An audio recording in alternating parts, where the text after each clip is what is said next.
Pernah gak sih kamu berhenti sejenak di tengah hari yang sibuk, menatap pantulan dirimu di jendela kafe atau layar ponsel yang mati, lalu bertanya, siapakah aku hari ini?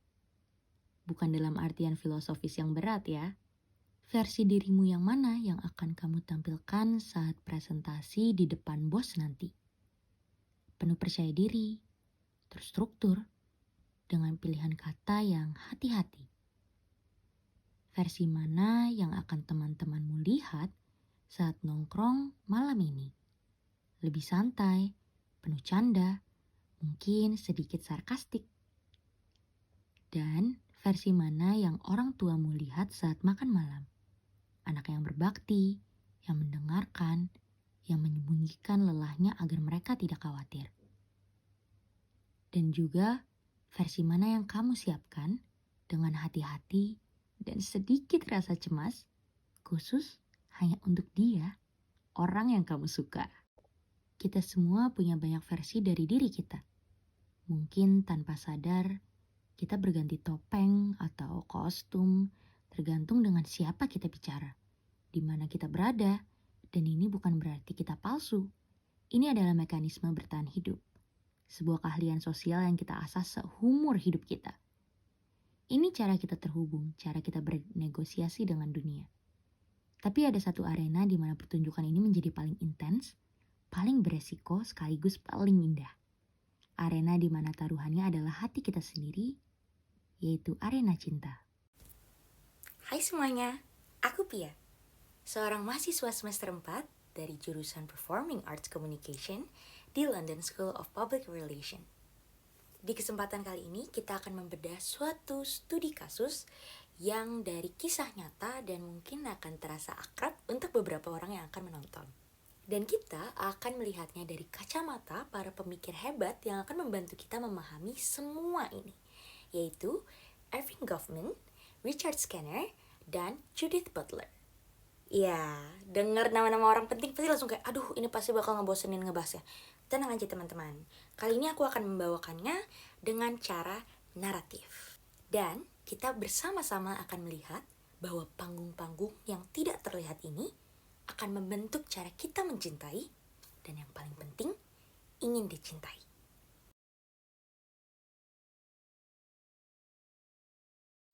Oke, sebelum kita memulai kisahnya, mari kita pertajam peralatan atau kacamata teori kita. Dengan begitu kita bisa memahami lapisan-lapisan dari kisah yang akan aku ceritakan. Pertama, kita akan pinjam kacamata Erving Goffman dengan teorinya yaitu dramaturgi. Mari kita lihat dari catatan aku. Goffman melihat interaksi sosial persis seperti drama teater.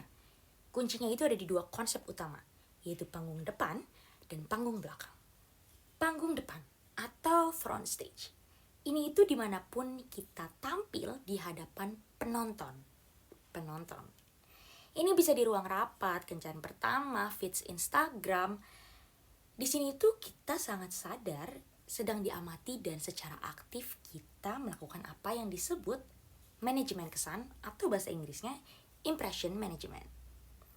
Ini bukan soal pakaian atau bisa kita bilang kostum, tapi juga cara kita bicara, postur, pilihan kata, yaitu naskah, atau bahkan senyuman yang kita tampilkan. Tujuannya untuk menciptakan definisi situasi yang kita inginkan. Contohnya, seorang mahasiswa yang saat presentasi sedang di panggung depan, itu berbicara dengan lantang dan meyakinkan. Padahal, semalam ia tidak tidur karena cemas, yaitu realistis di panggung belakang. Panggung belakang, atau bahasa Inggrisnya backstage. Nah, ini tuh bisa dibilang surga kita.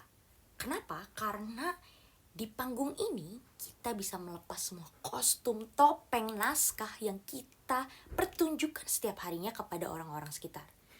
Panggung belakang ini bisa seperti saat kita di kamar tidur sendiri, atau di mobil sendiri, atau saat bersama sahabat terdekat kita, atau saat bercerita dengan keluarga, di mana kita bisa menjadi versi kita yang berantakan, bisa mengeluh, versi tanpa filter dan tidak sempurna kita. Di panggung belakang inilah biasanya energi untuk pertunjukan di panggung depan diisi ulang. Masalah muncul ketika panggung depan kita itu terlalu jauh dari panggung belakang.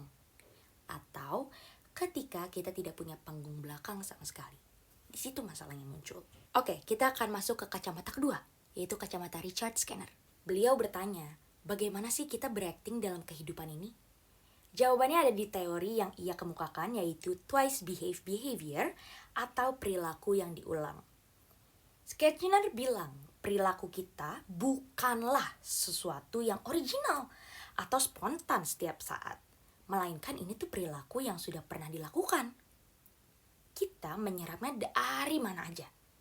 Dari orang tua kita, dari K-dramas yang kita tonton, dari tren di media sosial, dari teman-teman, dari lingkungan sekitar kita. Kita melihatnya, menyerapnya, melatihnya, dan melakukannya. Biasanya itu melatihnya itu tanpa disadari, guys. Nah, ini adalah sebuah restorasi perilaku. Kita menjadi aktor yang baik dalam kehidupan karena kita terus-menerus berlatih dan meniru tanpa kita sadari. Terakhir, ada kacamata ketiga, yaitu dari Judith Butler dengan teorinya yaitu performativitas. Kalau tadi dari kacamatanya Goffman itu bilang bahwa topeng yang kita pakai itu bisa lepas pasang, sesuai kita maunya aja, sesuai kita dengan siapa berbicara. Kalau Butler berpikir bahwa semakin lama kita memakai topengnya, lama-kelamaan kita akan menjadi topengnya. Kita akan bersatu dengan topeng tersebut. Nah, Butler menantang gagasan tentang adanya diri yang asli, yang tersembunyi di dalam. Sebaliknya, ia tuh mengatakan bahwa identitas seperti gender atau bahkan kepribadian adalah sesuatu yang terus-menerus kita bangun melalui tindakan, ucapan, dan perilaku yang kita ulangi. Jadi intinya, Butler itu bilang, kamu tidak memiliki identitas, tapi kamu melakukan identitas. Analogi sederhananya itu seperti belajar bahasa. Kalau kita awalnya itu cuma meniru-niru frasa doang, bisa kita sebut sebagai performance. Tetapi di saat kita sudah mulai tinggal di negara asal bahasa tersebut, kita bisa loh mulai bermimpi dan dialog dengan diri sendiri menggunakan bahasa tersebut. Atau bisa kita bilang performativity. Jadi, jika kamu berakting dengan kurun waktu yang lumayan lama-kelamaan acting tersebut akan menjadi diri kamu sendiri. Akan menjadi bagian dari kamu yang disebut identitas. Ini itu ide yang sangat kuat dan juga menakutkan sebenarnya. Karena berarti identitas kita itu bisa sesuai naskah dari masyarakat atau orang-orang sekitar kita jika kita tidak memiliki kuasa yang kuat akan diri kita sendiri. Nah, karena semua teori sudah kita bahas, mari kita lihat bagaimana kacamata ini bermain di kisah yang akan aku ceritakan berikutnya. Lalu panggung pertama pun tiba dan dibuat berdasarkan kedatangan seorang laki-laki, mari kita sebut dengan inisial laki-laki A. Di mana laki-laki A ini menjadi penonton utama yang membawa naskah dengan detail dan rinci. Maka terjadinya suatu ritual atau pertunjukan sehari-hari yang Maya lakukan, yaitu mencatok rambutnya lurus sebelum ia pergi ke kampus. Ini menjadi suatu hal yang mengganggu rutinitasnya. Bukan hanya menguras tenaga, tetapi tentunya menyita waktu. Dimana berarti teori Goffman itu benar adanya. Ada panggung depan dan panggung belakang. Panggung belakang di mana Maya menjadi dirinya, menerima dirinya dengan rambut keritingnya. Panggung depan di mana ia ingin menjadi gadis impian, model ideal untuk laki-laki sosok A ini, yaitu menjadikan rambutnya lurus.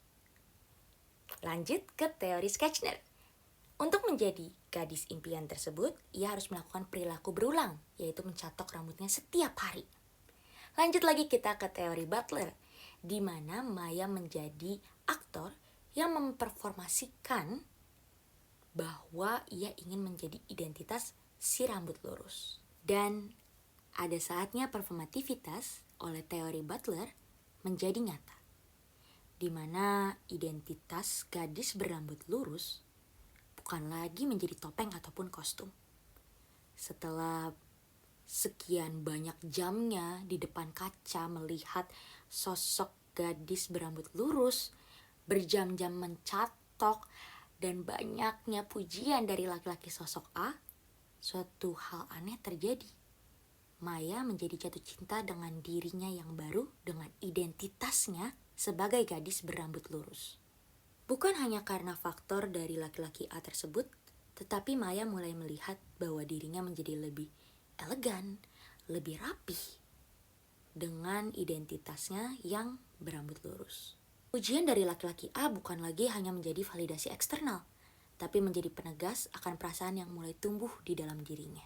Topeng yang ia pakai selama ini mulai terasa menjadi kulit kedua.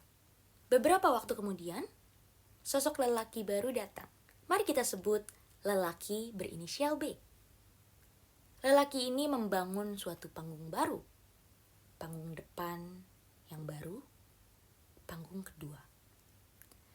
Sosok laki-laki B ini tidak membawa naskah dalam panggung tersebut. Tanpa tekanan, Maya berhenti berakting dan membiarkan panggung belakangnya untuk maju bersatu dengan panggung depannya. Selang waktu berjalan, saat ia bersama dengan laki-laki B, rambut keritingnya kembali. Perlahan, tapi pasti.